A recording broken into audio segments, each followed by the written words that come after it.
Bismillahirrahmanirrahim. Qala musannifu rahimahullahu ta'ala wa nafa'ana bihi wa bi'ulumihi fid daraini amin. Kitab Kifayatul Muhtaj pada menyatakan bicara Isra' dan Mi'raj karangan Asy-Syaikh Al-Imam Daud Al-Fatani. Dah pun wafat 100 tahun yang lalu, disemadikan di bumi Taif. Halaman yang ketujuh, barisan yang paling bawah. Kemudian maka datang pula di atas beberapa kaum pada hadapan mereka itu satu perca penutup kemaluan hadapan. Perca yang menutup kemaluan hadapan. Dan pada belakang mereka itu satu perca, yakni menutup kemaluan belakangnya. Akan dua, biarkan dulu. Dia ini sebenarnya di lain. Perca menutup, maknanya beberapa kaum pada hadapan mereka itu satu perca, dan pada belakang mereka itu satu perca menutup akan dua, patutnya kemaluan hadapan dan kemaluan belakang. Dihalau mereka itu seperti dihalaukan binatang ke padang, berdasarkan hadis riwayat Imam At-Tabrani dari Anas bin Malik radhiyallahu anhu. Baginda Muhammad sallallahu alaihi wasallam dapat melihat satu kaum yang hina lagi dina, tak berpakaian, sekadar kain perca menutup kemaluan hadapan, kemaluan belakang, tak ubah seperti binatang ternakan, dihalau ke sana kemari. Siapa gerangan mereka ini, hina dina, dihalau binatang, seperti dihalau binatang ke padang, memakan mereka itu akan zakum, iaitu bara api jahanam, dan batunya batu neraka. Maka sabdanya, sabda baginda Muhammad sallallahu alaihi wasallam, siapa ini ya Jibril? Siapa ini ya Jibril? Maka katanya malaikat Jibril, itulah mereka, yakni dari kalangan umatmu ya Muhammad, yang tiada memberi zakat harta mereka itu, seperti firman Allah Subhanahu wa taala pada ayat 118 Suratul Nahl. Ayat 118 Suratul Nahl, wa ma zalamnahum walakin kanu anfusahum yadhlimun. Sadaqallahul azim. Artinya, dan tiada zalim kami, Allah tak menzalimi akan mereka itu, dan tetapi adalah mereka itu menzalimkan akan dirinya sendiri. Ya. Apa yang Rasulullah sallallahu alaihi wasallam lihat pada malam Isra' Mi'raj, satu kelompok manusia yang dihina, dilayan seperti binatang ternakan, dihalau ke sana kemari, tak berpakaian, sekadar kain perca menutup kemaluan hadapan, kemaluan belakang. Dahlah tu.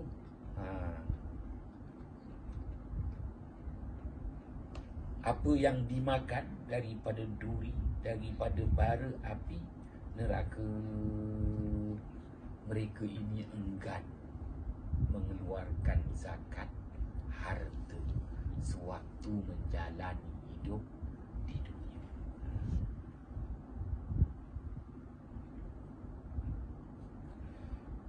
Kemudian Maka datang pula atas beberapa kaum yang adalah pada hadapan mereka itu daging yang masak. Kali ini Rasulullah SAW melihat pula satu kaum, yang mana kaum itu kaum yang hina kerana disediakan sesuatu yang terbaik, tetapi dia mengambil yang kotor lagi najis. Pada hadapan mereka itu daging yang masak lagi baik di dalam periuk, dan lagi ada pula daging yang mentah lagi busuk. Maka memakan mereka itu akan daging yang mentah lagi busuk itu, dan ditinggalkan daging yang masak yang baik. Sungguh hairan. Kenapa? Dia makan yang najis lagi, yang jijik, menghinakan.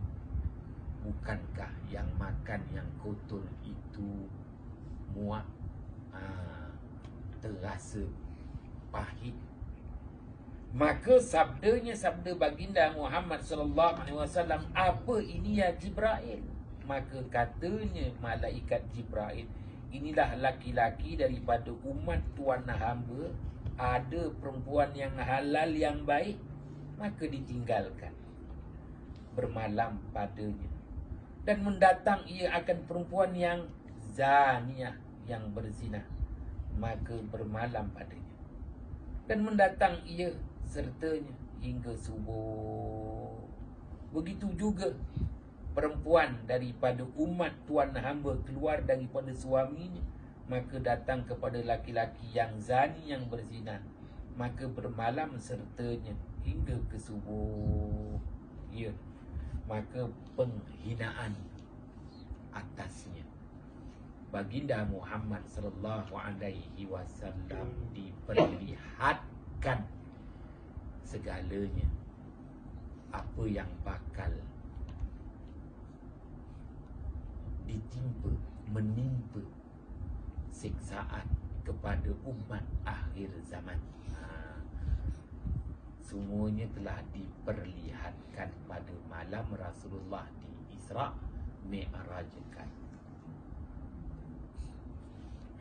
Sebab itu Allah Subhanahu wa taala sebut dalam surah Al-Isra ayat 60, wa ma ja'alna ru'ya allati arainaka illa fitnatan linnas. Dan tiadalah kami jadikan apa yang telah diperlihatkan kepada dikau wahai Muhammad pada malam dikau diisrakan itu, melainkan ianya adalah fitnah untuk manusia. Fitnah kerosakan. Fitnah di situ kerosakan, yang merosakkan.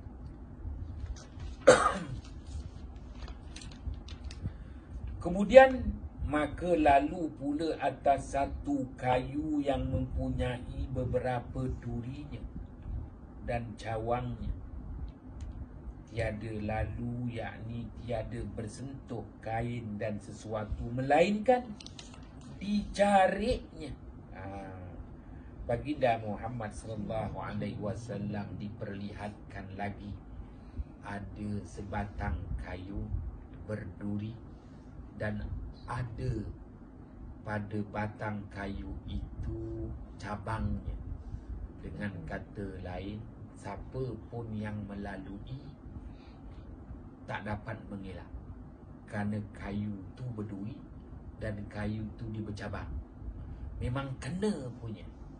Mesti koyak pakaian ni. Apa sebenarnya? Baiklah. Maka sabda Nabi Muhammad sallallahu alaihi wasallam, apa ini ya Jibril? Maka katanya malaikat Jibril, inilah umpama beberapa kaum daripada umat tuan hamba, duduk ia pada jalan, mengintai-intai orang lalu, dirampasnya harta benda orang yang melalui. Kemudian membaca Jibril akan firman Allah Subhanahu wa taala ayat 86 surah Al-A'raf. Ayat 86 surah Al-A'raf, wala taq'udu bikulli siratin tu'adu, dan janganlah kamu duduk dengan tiap-tiap jalan kamu menakuti akan orang larangan dari Allah Subhanahu wa taala. Inilah dia. Orang yang samun di perjalanan. Dia kalau maknanya mencuri berbeza dengan samun. Samun ni terang-terangan, mencuri ni tak nampak. Samun dia berbeza dengan mencuri. Mencuri itu mencuba menyembunyikan diri, mengambil, merompak harta orang. Berbeza dengan samun, terang-terangan. Kalau di laut melanon, kalau di darat menyamun.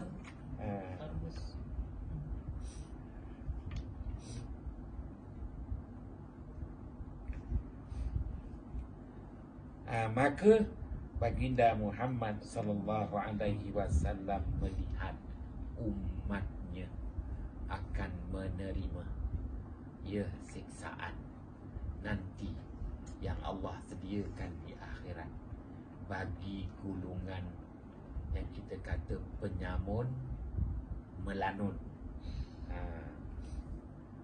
Siksaan untuknya. Baik. Kemudian maka melihat akan seorang laki-laki yang berenang di dalam sungai daripada darah. Darah tu dilontarkan di dalam mulutnya dengan beberapa batu. Maka sabda Nabi Muhammad sallallahu alaihi wasallam, apa ini ya Jibril? Maka kata, inilah laki-laki yang memakan riba. Ini gambaran satu penghinaan kepada lelaki, begitu juga wanita yang makan riba.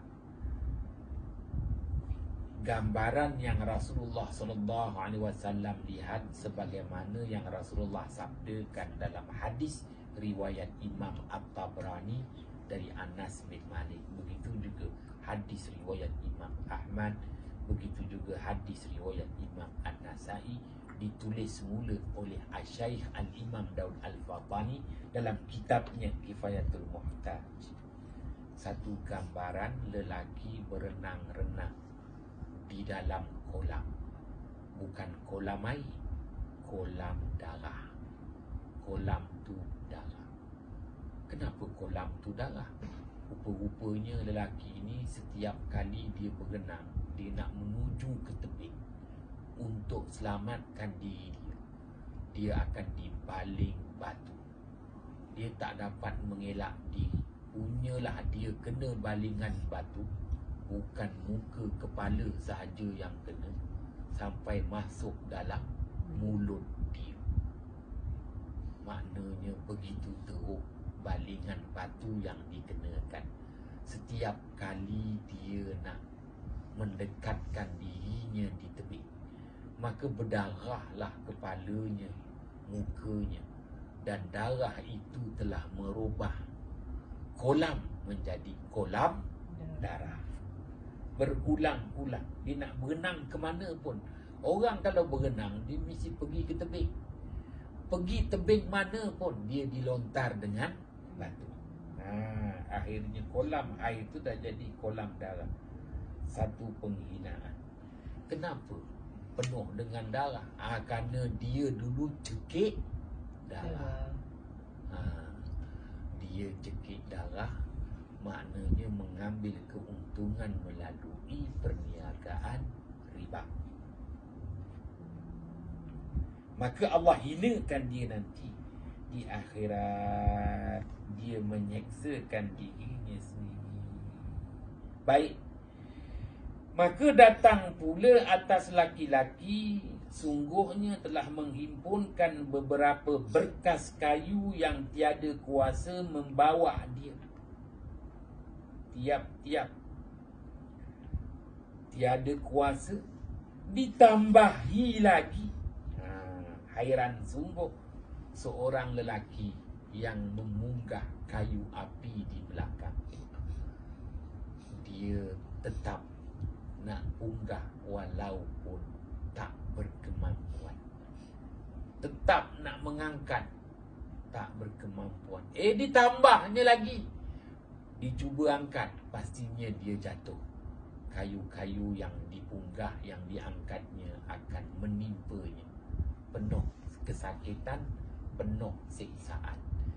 Mengulang-ulangi perbuatan yang sama. Penghinaan untuk dia, menyiksa dirinya sendiri. Yang kita dapat lihat di sini gambaran-gambaran yang diperlihatkan kepada junjungan besar Nabi Muhammad SAW, siksaan yang akan menimpa umatnya, umat akhir zaman, umat baginda Muhammad SAW. Siksaan ini dalam bentuk siksaan dia menyiksa dirinya sendiri.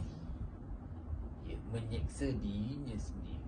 Orang yang meninggalkan sembahyang, dia akan seksa diri dia sendiri, hantukkan kepala.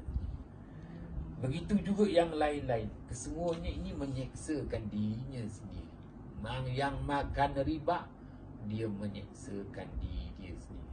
Yang enggan mengeluarkan zakat, dia terhina sama sekali. Bagaikan binatang ternakan yang dihalau ke sana kemari. Begitu juga penyamun, dia akan dina nanti. Ya, kemana pun dia akan terseksa di duri yang melekat pada tubuh badan. Duri kayu, kalau dah koyak baju, melekat pula duri pada tubuh badan. Memang menyakitkan. Begitu juga dinyatakan kepada kita bagaimana seorang laki-laki dia menyeksa diri dia sendiri, tak mampu nak dipunggah juga, dah jatuh, menimpa diri. Maka sabda Nabi Muhammad SAW, apa ini ya Jibril? Maka katanya, inilah laki-laki daripada umat Tuan hamba, ada padanya beberapa amanah manusia, tiada kuasa ia menunaikan dia. Dan ditambahi lagi, dah tak tamaklah tu, nak juga, akhirnya menyiksa dirinya sendiri. Baik, kemudian maka datang pula atas beberapa kaum yang menggunting akan lidahnya dan bibirnya dengan penggunting besi. Tiap-tiap diguntingnya kembali pula seperti dahulu. Tiada limpah mereka itu sekali-kali. Maka sabdanya, siapa ini ya Jibril? Maka katanya, inilah dia khutabaul fitnah, yakni orang yang mengajar manusia dengan tiada sebenarnya daripada umat Tuan hamba, dan tiada ia kerjakan bagi dirinya. Itulah dia khutabaul fitnah, orang-orang yang khutabaul fitnah tu maknanya pengkhutbah, khatib yang menabur fitnah.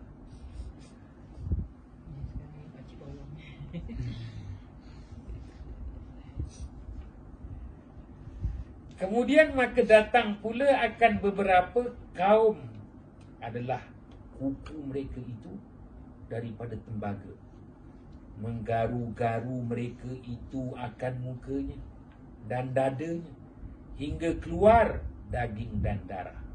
Tiap-tiap digarunya kembali pula sepertinya. Tengok, dia menyeksa diri dia sendiri. Maka sabda Nabi Muhammad sallallahu alaihi wasallam, siapa mereka itu ya Jibril? Maka katanya, inilah mereka yang memakan akan daging manusia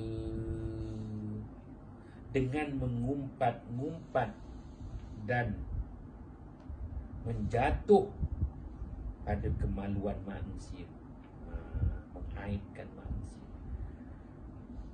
Maka nanti dia menyeksakan dirinya sendiri. Kemudian maka datang pula atas satu lubang yang sempit mulutnya. Maka tiba-tiba keluar daripadanya lembu jantan yang besar. Maka jadilah ia berkehendak kembali masuk kepada lubang itu. Saya dapat lagi. Tak boleh lah. Satu gambaran lubang yang kecil, yang sempit, tiba-tiba boleh keluar lembu jantan yang besar.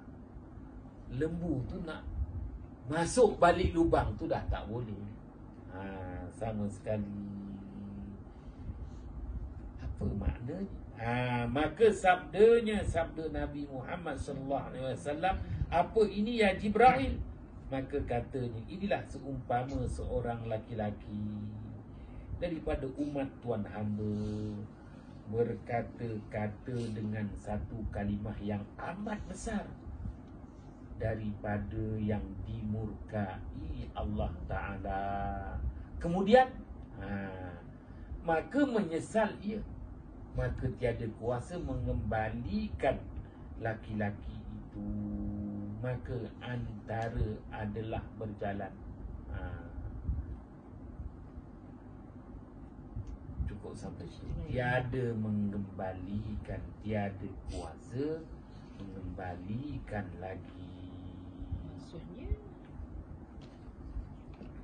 terlajak perahu boleh ditarik. kan hebat orang Melayu. Terlajak kata, itu maknanya. Kira janji tak ditepati lah ni. Antaranya lah. Satu kalimah yang amat besar daripada yang dimurkai Allah. Tak. Berkata-kata dengan satu kalimah yang amat besar yang dimurkai Allah. Kata besar. Dia Ia besar. besar. Maksudnya ia menabur fitnah lah. Lepas Ya. tu dia menyesal. Maka tak boleh tahu.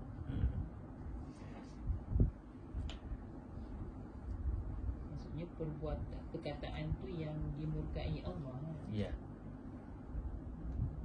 Berdasarkan hadis baginda Muhammad SAW, ya, maknanya tanda-tanda munafik itu, idza haddatha kadhiba, apabila dia bercakap dia bohong. Wa idza tumina khana, apabila diberi amanah khianat. Wa iza wa'ada akhlafa, apabila dia berjanji dia mungkin. Ini merujuk kepada munafik. Dia orang munafik lah ni. Orang munafik. Tapi hebat ni pepatah Melayu. Telajak perahu, Boleh diundur. tapi telajak kata Ambung sendiri mah.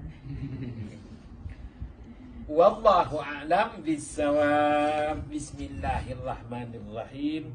Fafahamnaha Sulaiman wa kullan ataina hukman wa ilma wa sakharna ma'a Daudal jibala yusabbitna wa tayra wa kunna fa'idin ya arhamar rahimin.